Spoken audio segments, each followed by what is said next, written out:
My mother and sister-in-law ruined my wedding day with a public humiliation. I walked out determined, and soon they would learn that undermining me came with a price.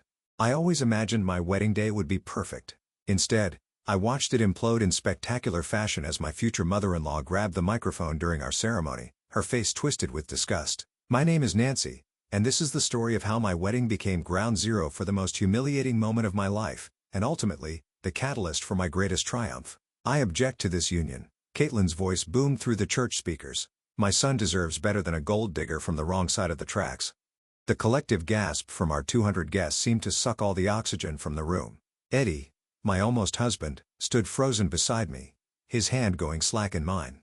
I could feel my perfectly applied makeup starting to crack along with my composure. "Mother, please," Eddie whispered, but his protest was drowned out by his sister Kylie, who'd apparently been waiting for her cue. "Everyone needs to know the truth about Nancy," Kylie announced, strutting down the aisle in her bridesmaid dress, the one she'd insisted on altering to be more revealing than the others. "She's been manipulating Eddie since day one. I have proof." My best friend Maria stepped forward, her voice sharp. "Shut up, Kylie, this is insane." But Kylie was already waving her phone in the air.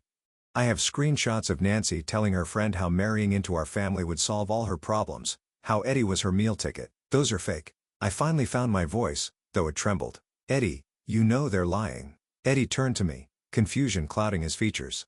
"Nancy, is there any truth to this?" The fact that he even had to ask felt like a knife to my heart. 3 years together, countless moments of love and trust, and he was willing to doubt me because of some manufactured screenshots. "I can't believe you're even asking me that," I said, my voice growing stronger with each word. "Your mother has hated me from day one because I didn't come from money. Nothing I've done has ever been good enough for her." Caitlin's perfectly manicured hand grabbed my arm. "Don't you dare turn this around on me. I've seen right through you from the beginning." I yanked my arm free, surprising her with my force. "No. You've seen what you wanted to see. A poor girl who dared to love your son, who worked her way through college, who built a career from nothing. You're right about one thing. I'm not good enough for your family." "I'm better." The church had gone deadly quiet. Even the priest looked uncomfortable, shifting from foot to foot behind his podium. "Eddie," I turned to him, my heart pounding. "This is your moment. Right here. Are you going to let them do this to us?" He looked between his mother and me, sweat beading on his forehead. "I need time to think." Those 6 words sealed our fate. I nodded slowly, a strange calm washing over me. "No, you don't need time. You've made your choice. You've always chosen them." Removing my veil with steady hands, I placed it gently on the altar. Then I slipped off my engagement ring. The one Caitlin had insisted should be a family heirloom rather than the one Eddie had originally picked out. "Congratulations, Caitlin. You've won." I placed the ring in Eddie's palm, closing his fingers around it. "But remember this moment. Remember what you did to me today, because I promise you, this isn't the last time you'll see me." "Is that a threat?" Kylie scoffed, but I could see uncertainty flicker across her face. "No." I smiled, and for the first time that day, it was genuine. "It's a promise." I walked down that aisle with my head held high, my bridesmaids falling in step behind me like an honor guard. The whispers and stares of the guests barely registered. In that moment, something crystallized inside me, a determination harder than the diamond I'd just returned. Outside the church, Maria grabbed my hand. "Nancy, I'm so sorry." "What can I do?" I took a deep breath of the summer air, feeling lighter than I had in months. "Nothing. But they're going to be sorry. Not today, not tomorrow, but someday. And I'm going to make sure I'm there to see it." "What are you going to do?" I looked back at the church doors where curious guests were starting to spill out. "I'm going to become everything they accused me of being: successful, powerful, and absolutely unstoppable. And then I'm going to make them wish they'd never underestimated me." Little did they know, their very public rejection had just lit a fire that would eventually burn their perfect world to the ground, and I was going to enjoy every moment of watching it happen. 2 months after my wedding that wasn't, I sat across from Maria at our favorite coffee shop, stirring my 3rd espresso of the day. The dark circles under my eyes betrayed my sleepless nights, but my voice was steady as I shared my news. "I got an interview at Burton & Associates," I said, watching her eyes widen. "The consulting firm?" "Wait." Maria leaned forward, lowering her voice. "Isn't that where Caitlin and Kylie work?" I nodded, allowing myself a small smile. "Senior VP and Marketing Director respectively, but they don't handle the hiring process for other departments." "Nancy." Maria's tone carried a warning. "Are you sure this is healthy? Maybe you should focus on moving on instead of what? Pursuing a legitimate career opportunity?" I pulled out my laptop, turning it to show her the job listing. "Look at the requirements. MBA in Business Strategy, Minimum 5 years experience in corporate restructuring, proven track record, and process improvement. It's exactly what I've been doing for the past 6 years. Maria sighed, but looked at the screen. Project manager for strategic initiatives. Okay, I'll admit it's perfect for you. But nothing. I cut her off. I'm not going to let them take my career opportunities away too. Besides, I closed my laptop. Eddie already signed the divorce papers. This isn't about him anymore. The bell above the cafe door chimed, and I instinctively tensed. But it wasn't any of the burdens, just another customer seeking their morning caffeine fix. Speaking of Eddie, Maria hesitated. He called me yesterday. He wants to meet with you. My hands tightened around my coffee cup. Too late. He left his mother's house, got his own place, says he made a huge mistake. Good for him, I said flatly, but I'm not interested in being anyone's second choice. My phone buzzed, an email from Burton and Associates. My heart raced as I opened it. They want me to come in tomorrow, I announced, my voice steady despite the adrenaline coursing through me. First round interview with HR, then a panel interview with the department heads. Maria reached across the table squeezing my hand.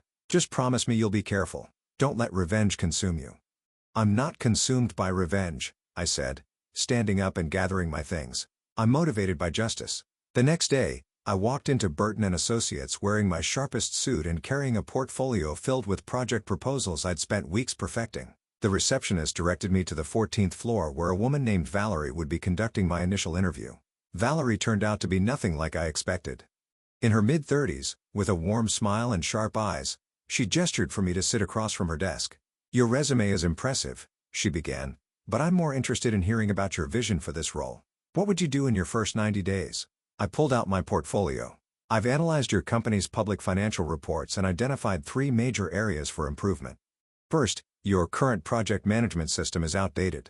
For the next hour, I laid out my strategy. Valerie's questions were probing but fair, and I found myself genuinely enjoying our discussion. Well, she said finally, leaning back in her chair, I think we should move forward with the panel interview. But Nancy, she paused, studying me carefully. I have to ask. Why Burton and Associates specifically? I met her gaze steadily. Because you're the best in the industry, and I want to work with the best. She nodded slowly. The panel will include several department heads. Are you prepared for that? Absolutely, I replied, my voice unwavering. As I stood to leave, Valerie spoke again. One more thing. I noticed you're recently divorced. We value work-life balance here. Are you sure you're ready to take on such a demanding role? I turned back to her, my smile genuine. The end of my marriage taught me something important.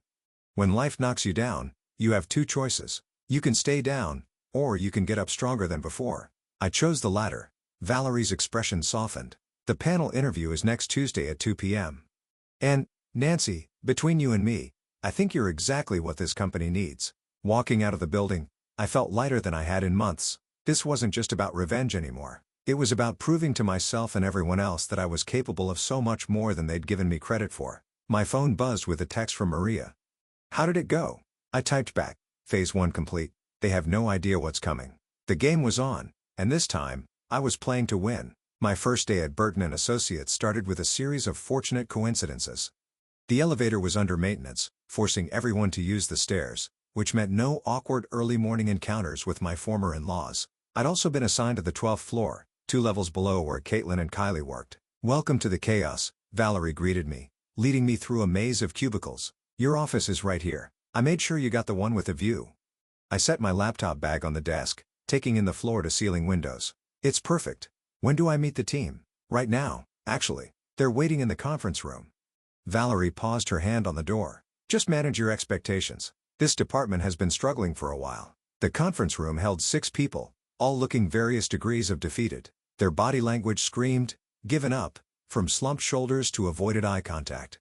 Everyone, this is Nancy, our new project manager for strategic initiatives, Valerie announced. Nancy, why don't you share your vision for the department? I stood, smoothing my skirt. Before I share my vision, I'd like to hear yours. What do you think this department needs? Silence. Then a young man in the back spoke up. A miracle? Scattered laughter broke the tension. I'm Tom, he continued. And honestly, we need someone to actually listen to our ideas. The higher-ups just shoot everything down without even considering it. Others nodded in agreement. Who usually shoots down your proposals? I asked, already suspecting the answer. Caitlin from senior management, a woman named Rachel replied. She's particular about how things should be done. I kept my face neutral.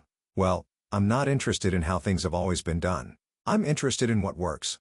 So here's what we're going to do.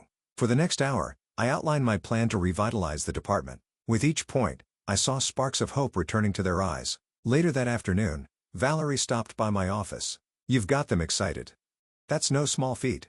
They just needed someone to believe in them, I replied, organizing files on my computer. By the way, how often do department heads review our proposals? Monthly meetings. Speaking of which, Valerie leaned against my desk.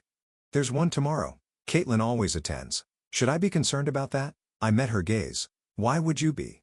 Because I did my homework, Nancy. I know who you are, or rather, who you almost were. My heart stopped for a moment, but I kept my composure. And you hired me anyway? I hired you because you were the best candidate. But I need to know, is this going to be a problem? I stood walking to the window. The only problem will be if they let personal history interfere with professional decisions. I'm here to do a job, Valerie. A job I'm very good at. She studied me for a long moment. All right, just remember, office politics here can be brutal. Watch your back. After she left, I pulled up the company organization chart. Caitlin's position gave her significant influence over departmental budgets and approvals. Kylie, as marketing director, controlled the narrative around company initiatives. They were perfectly positioned to block any major changes. A knock at my door interrupted my thoughts. Come in. Tom poked his head in. Hey, a bunch of us are going for drinks after work. Want to join? Thanks. But I should stay and prepare for tomorrow's meeting. About that, he fully entered the office, closing the door. Look, I don't want to overstep, but Caitlin can be pretty harsh in these meetings. Maybe let me present our first proposal. Take some of the heat off you while you're still new.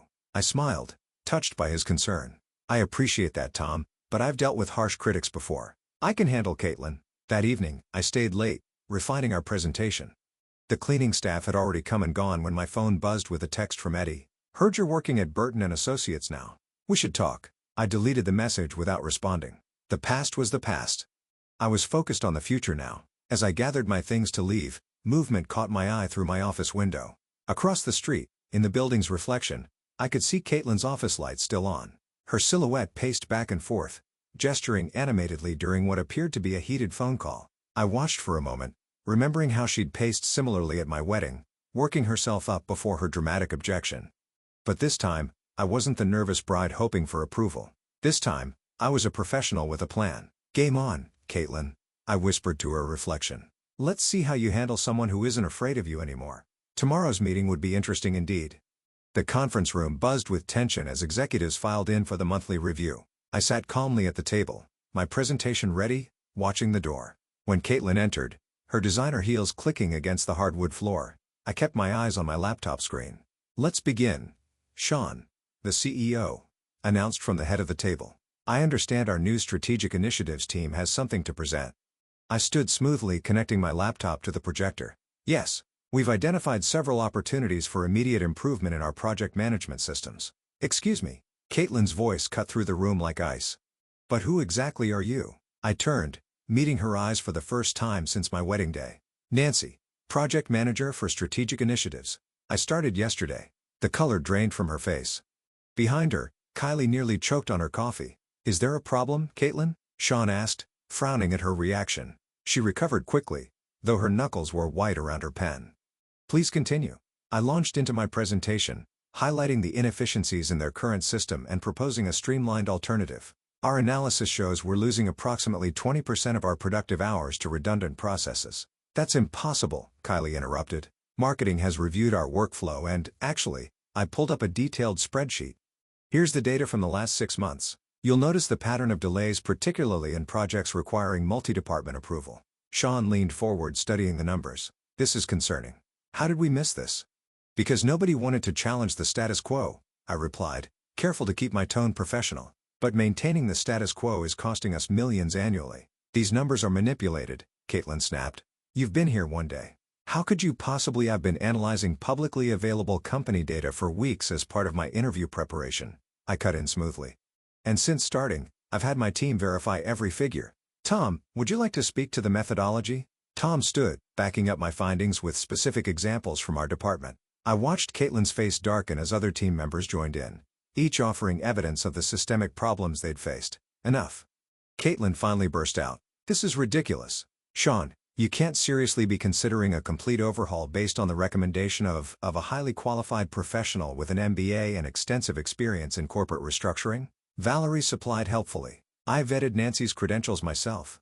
They're impeccable. Sean raised his hand for silence. Nancy, what's your proposed timeline for implementing these changes? 3 months for the initial phase, I replied, clicking to the next slide. We can begin with a pilot program in my department, then roll out the successful elements company-wide. Without consulting marketing, Kylie protested, we need to consider brand implications. Which is exactly why marketing will be involved from day one, I assured her with a smile. In fact, I was hoping you'd personally oversee the communication strategy, Kylie. Your expertise would be invaluable. She blinked, caught off guard by the diplomatic approach. I like it, Sean declared. Caitlin, your department will need to fast-track the budget approval. I want this moving forward immediately. But, Caitlin started, is there some reason you're hesitant to work with Nancy? Sean asked pointedly. The room grew silent. Everyone watched Caitlin waiting for her response. She forced a tight smile. Not at all. I look forward to collaborating. After the meeting, Valerie caught up with me in the hallway. That was masterful. But you know you've just painted a target on your back, right? Let 'em try, I replied, watching Caitlin and Kylie huddle together at the end of the hall, shooting glances my way. I've got something they don't. What's that? Nothing left to lose. I turned to her with a grim smile. They already took everything from me once. This time, I'm the one calling the shots. Later that evening, as I was leaving the office, I found a note on my car windshield. The handwriting was unmistakably Eddie's. Nancy, Mom told me you're working here now. We need to talk about this. Please call me. I crumpled the note and tossed it in a nearby trash can. As I did, I caught sight of Caitlin watching from her office window above. I gave her a small wave, enjoying how quickly she stepped back from view. My phone buzzed with a text from Maria.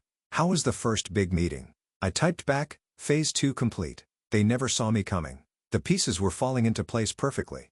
Soon, Caitlin and Kylie would learn what it felt like to have their carefully constructed world turned upside down. And this time, I wouldn't be the one walking away in shame. They're sabotaging us, Tom announced, bursting into my office 1 month into our project implementation. Marketing accidentally left our department off 3 crucial email chains, and Caitlin's team is sitting on our budget approval. I looked up from my computer, unsurprised. Show me. He dropped a stack of emails on my desk. Rachel caught it. We're being systematically excluded from project updates. Perfect, I said, sorting through the evidence. This is exactly what I was waiting for. Tom's eyes widened. You wanted this to happen? I expected it. Kylie's not as clever as she thinks she is. I stood gathering the papers. Call an emergency team meeting. Conference room. 15 minutes. When the team assembled, I laid out our counter strategy. They think they're subtle, but they're leaving a paper trail. Every missed email, every delayed approval, we're documenting all of it. But why? Rachel asked. What good does documentation do if they're still blocking us? Before I could answer, Valerie appeared in the doorway. Nancy, Sean wants to see you now.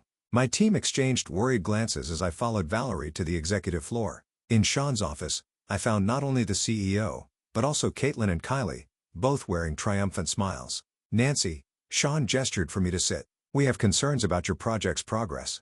I'm aware, I replied calmly, pulling out my folder. In fact, I was about to request a meeting myself. Our report shows significant delays, Caitlin interjected. Perhaps you've taken on more than you can handle. Actually, I placed a comprehensive timeline on Sean's desk. Every delay can be traced back to either marketing's, communication oversights, or senior management's unusual approval delays. I've documented each instance. Kylie's smile faltered. That's ridiculous. We've been fully cooperative. Really? I pulled out my phone playing a voice message. Hey, Nancy. It's Jeff from IT. Just confirming what you suspected. Those email chains were manually edited to remove your team's addresses. Need anything else? Let me know. The color drained from Kylie's face. There's more, I continued, laying out document after document. Delayed approvals that typically take 2 days, suddenly taking 2 weeks, meeting invites sent with incorrect times, budget requests mysteriously lost in the system. Sean's expression darkened as he reviewed the evidence. Caitlin, care to explain? This is absurd. Caitlin sputtered. She's clearly fabricating. Everything is verified by department heads and IT logs, I cut in. But here's what's interesting. Despite these obstacles, my team has still managed to implement 40% of our proposed changes. And in departments where we've done so, efficiency has improved by 25%. I handed Sean another report. These are the projected company-wide savings if we're allowed to complete the implementation without interference. The numbers speak for themselves. Sean studied the figures, then looked up at Caitlin and Kylie. Both of you, out. I need to speak with Nancy alone. After they left, Sean leaned back in his chair. You knew they'd try to sabotage you. I counted on it, I admitted. It's easier to expose poor leadership when they think they're winning. He nodded slowly. There's history here, isn't there? Between you and the Burtons? Would it matter if there was? It matters if it affects this company. I met his gaze steadily. The only thing affecting this company is their resistance to necessary change. My personal history is irrelevant to the fact that my strategy works. Sean was quiet for a moment. From now on, your team reports directly to me. No more going through Caitlin or Kylie. And Nancy? He smiled slightly. Next time you set a trap this elegant, give me a heads up. I enjoy a good strategy. Later that evening, as I was packing up to leave, Eddie appeared in my doorway. We need to talk. No, we don't, I replied without looking up. Nancy, please. Mom and Kylie came home furious today. What are you doing? I finally faced him. I'm doing my job extremely well, in fact. Your mother and sister's problems with that are their own issue. This isn't healthy. He stepped closer. This vendetta? I laughed. Eddie, I presented documented evidence of workplace sabotage. If they're failing, it's because they're more focused on fighting me than doing their jobs. I miss you, he said quietly. You missed me 3 months ago too, right after letting your mother destroy our wedding. I picked up my bag. Please move. I have dinner plans. As I walked to the elevator, I heard Kylie's voice around the corner. We need to do something more drastic. She's making us look incompetent. No, Caitlin replied. We need to be smarter. Find something she's overlooked. Everyone has a weakness. I smiled to myself as the elevator arrived. They still didn't get it. My weakness had been carrying what they thought of me.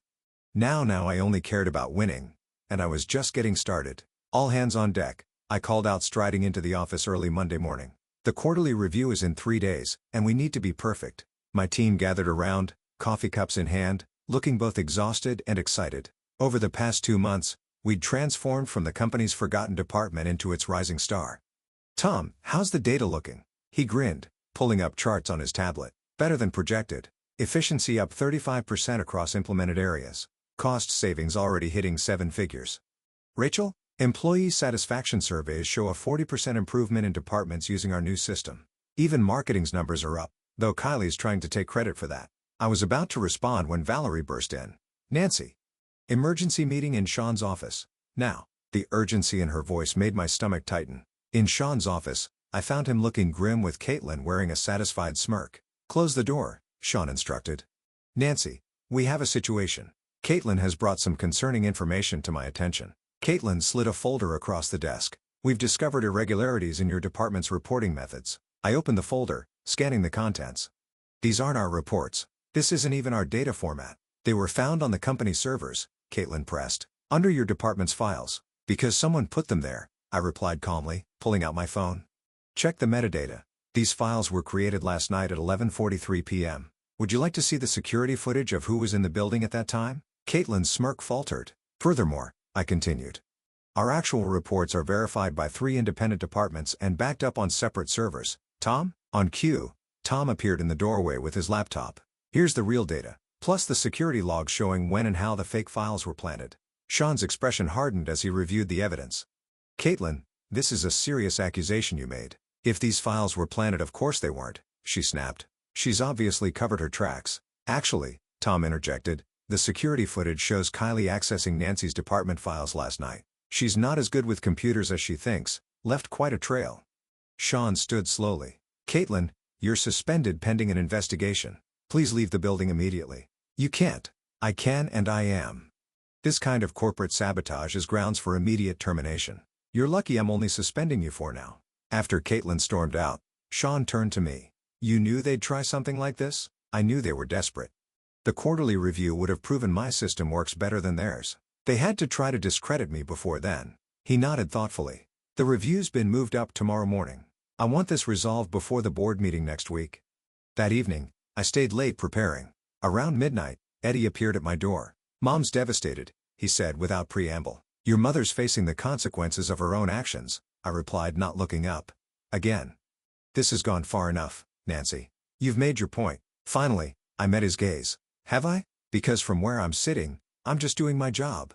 Your mother and sister are the ones breaking company policies to attack me. Their family? No, Eddie, they're not. Not anymore.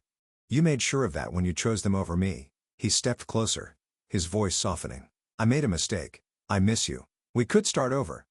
Mr. Burton? Tom appeared in the doorway, eyes narrowing at Eddie. Sorry to interrupt, but we need Nancy's sign-off on tomorrow's presentation.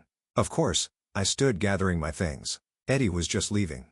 As Tom and I walked to the conference room, he glanced at me. You okay? Better than okay, I replied. Tomorrow, we show everyone exactly what this department can do. Back home that night, I received a text from Maria. Heard about the drama today. You sure you want to go through with this? I typed back. They tried to frame me for corporate fraud. Tomorrow, they learn what happens when you underestimate someone with nothing left to lose. My phone buzzed again. Valerie this time. Kylie's been crying in her office all afternoon. Board members are already asking questions. Whatever you've got planned for tomorrow, make it count. I smiled, reviewing my presentation one last time. Tomorrow would be more than a quarterly review. It would be the day Caitlin and Kylie learned that the woman they tried to humiliate at the altar had become the woman who could destroy their careers with a single presentation, and I was ready to deliver the performance of my life. The boardroom was packed. Every department head, board member, and senior executive sat waiting, including a visibly nervous Kylie and a stone-faced Caitlin who'd been allowed to attend despite her suspension. Before we begin, Sean announced, I want to address yesterday's incident. We're investigating serious allegations of corporate sabotage. If I may, I interrupted smoothly, standing, I'd prefer to let today's results speak for themselves. Shan nodded, gesturing for me to continue. I connected my laptop to the projector, and the room fell silent. 3 months ago, I promised to revolutionize how this company operates. Today, I'm going to show you exactly what we've achieved. The first slide appeared showing before and after metrics that made several board members lean forward in their seats. In departments using our new system, efficiency has increased by 35%. Cost savings have already exceeded $1 million. Employee satisfaction is up 40%. These numbers can't be real, Kylie protested weakly. Actually, Tom stood distributing folders. Every figure has been independently verified by 3 separate departments. You'll find their signatures on page 2. I clicked to the next slide. But perhaps the most interesting data comes from marketing. Kylie's head snapped up. Under the old system, marketing's project completion rate was 62%. Under our new system, it's 89%. Which means, Kylie, your department is performing better than ever despite your attempts to sabotage our implementation. That's enough, Caitlin cut in. This is clearly a personal vendetta. Personal? I laughed. Let's talk about personal. Let's talk about how you've blocked budget approvals, excluded us from crucial meetings, and even planted false documents to discredit my team. And yet, we still succeeded. The board members were muttering among themselves now. I pressed on. But here's what's truly remarkable. Despite your best efforts to maintain the status quo, your own departments have proven my point. The numbers don't lie, and they certainly don't care about personal histories. I clicked to the final slide, revealing my masterstroke, a complete organizational restructuring plan. Given our success, I propose expanding our methodology company-wide. This would require some leadership changes. Specifically, I recommend dissolving the current Senior VP position and creating 2 new roles, Chief Innovation Officer and Chief Operations Officer. Caitlin's face went white. Her position, her power base would vanish. You can't do this, she hissed. Actually, one of the board members spoke up. These results are extraordinary. I moved to vote on the restructuring proposal immediately. Seconded, another board member added. Sean stood. All in favor? Hands rose around the room. Even Kylie's direct supervisor voted yes while she sat there, shell-shocked. Motion carries, Sean announced. Nancy, I believe this makes you our new Chief Innovation Officer, effective immediately. This is insane, Caitlin burst out. You're all being manipulated. She planned this from the beginning. Yes, I said quietly, but my voice carried across the room. I did. I planned to come in here and do my job exceptionally well. I planned to implement changes that would benefit this company. I planned to let results speak louder than personal attacks or family connections. I turned to face her directly. You taught me that lesson, Caitlin. At my wedding, you showed me that nothing matters more than results. Well, here are my results. And unlike your accusations at my wedding, these are real, verified, and impossible to deny. The room fell silent. Even Caitlin seemed at a loss for words. If there's nothing else, I gathered my things. I have a department to run. Tom, Rachel, let's get started on the company-wide implementation plan. As we left the boardroom, Valerie caught up with us. That was brilliant. But you know this isn't over, right? Caitlin still has friends on the board. Let them come, I replied, watching Caitlin and Kylie huddle with their remaining allies. They can't fight success, and they can't fight the truth. Not anymore. Back in my office, I found a note on my desk, Eddie's handwriting. I understand now. I'm sorry I didn't see it sooner. You're incredible. I crumpled the note and tossed it in the trash.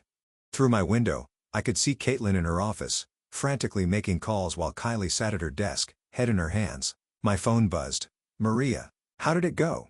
I smiled, typing back. Remember how they said I wasn't good enough for their family? Turns out I was too good for their company. The view from my office had never looked better. But as I watched Caitlin's increasingly desperate movements across the way, I felt something unexpected. Not satisfaction, not triumph, but a strange sort of peace. I had won. Yes. But the victory felt different than I'd imagined. It felt empty. The knock on my office door came late in the evening, long after most employees had gone home. I looked up to find Caitlin standing there, looking smaller somehow without her usual air of superiority. May I come in? She asked quietly. I gestured to the chair across from my desk. She sat smoothing her skirt in a nervous gesture I'd seen countless times before. The board accepted my resignation, she said. Effective immediately. I know. I got the email. Kylie's stepping down too. She's taking a position at another firm. Caitlin's hands twisted in her lap. I suppose you're happy now. Actually, I'm not. I closed my laptop, giving her my full attention. I thought I would be. I thought watching you lose everything would feel like justice, but it just feels sad. Why? Her voice cracked. You won. You destroyed us. No, Caitlin. You destroyed yourselves. All I did was excel at my job. She laughed bitterly. Is that what you tell yourself? It's the truth. I came here for revenge, yes, but somewhere along the way, it stopped being about you. It became about proving something to myself. And what was that? That I am exactly what you accused me of being. Ambitious, driven, unstoppable. But those aren't bad things, Caitlin. They're what make me good at what I do. Silence fell between us. Through the window, the city lights twinkled like stars. I was wrong about you, she finally said. At the wedding, about everything. I know. Eddie was right to love you. We were wrong to interfere. I stood walking to the window. You know what the worst part was? Not the humiliation, not the pain. It was realizing that you never even gave me a chance. You decided who I was before you knew me. And now I realize I did the same thing to you. I saw you as this monster who ruined my life, but you're just a woman who thought she was protecting her family. I turned back to face her. We're not so different, really. Tears slid down her cheeks. I don't know how to fix this. Maybe we don't fix it. Maybe we just learn from it. I returned to my desk pulling out a folder. I have a proposal for you. She wiped her eyes. A proposal? We're opening a new branch office. It needs someone with experience. Someone who knows this industry inside and out. The position reports directly to me. Her eyes widened. You're offering me a job? I'm offering you a chance. The same thing you never gave me. I slid the folder across the desk. Take it home. Think about it. Why would you do this? Because holding on to revenge is exhausting. Because you're good at what you do when you're not trying to destroy people, and because maybe it's time we both tried something new. She stood clutching the folder. I don't deserve this. Probably not, but that's not why I'm doing it. As she reached the door, she paused. Nancy? Thank you. After she left, I called Maria. You did what? She exclaimed when I told her, after everything she did to you? I found something better than revenge, I replied. I found peace. My phone buzzed with another call. Eddie, this time I answered. I heard what you did for Mom, he said. That was incredible. It wasn't for her or for you. I know. He paused. I miss you. But I understand now why we couldn't work. I wasn't strong enough to stand up for what was right. No. You weren't. But maybe that's something you can learn too. After hanging up, I walked to the window again. In the reflection, I could see the empty office that used to be Caitlin's. Tomorrow, someone new would occupy that space. Tomorrow, everything would be different. Valerie appeared in my doorway. You're either crazy or brilliant, maybe both. I smiled. Sometimes the best revenge is showing people who you really are, not who they thought you were. And who are you, Nancy? Someone who's finally free. I gathered my things, ready to head home. Someone who doesn't need revenge anymore. As I walked out of the building, I passed the church where my wedding should have happened. The pain that usually accompanied that sight was gone, replaced by something lighter, cleaner. I had come seeking revenge, but found something more valuable. Self-discovery, strength, and the power to choose grace over vengeance. In the end, that was a victory sweeter than any revenge could have been. My phone buzzed one last time. A text from Caitlin. I'll take the job. Thank you for seeing more in me than I saw in you. I smiled, typing back, welcome to the team. Let's build something better this time. And for the first time since that failed wedding day, I felt truly completely whole.